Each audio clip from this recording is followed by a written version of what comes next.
Assalamu alaikum everyone. Today let's talk about two main spatial data types in GIS, vector and raster. Vector data, which represents real world features with points, lines and polygons. For example, a city can be presented in point, a river can be a line and a country boundary can be a polygon. So vector is great when you need precise shapes and locations, like mapping schools, roads, or administrative boundaries. On the other hand, raster data is made of grids or pixels, similar to a digital photo. Each pixel has a different values, such as temperature, rainfall, or elevation. Raster is best for showing continuous surfaces.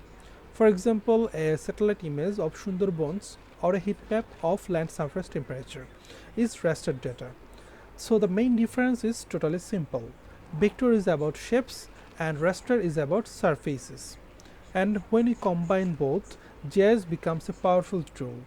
For example, finding which villages are inside a flood-prone zone, where village data is vector data and flood-prone zone could be raster data.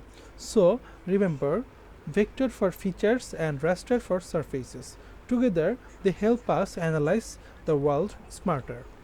Thank you, everyone.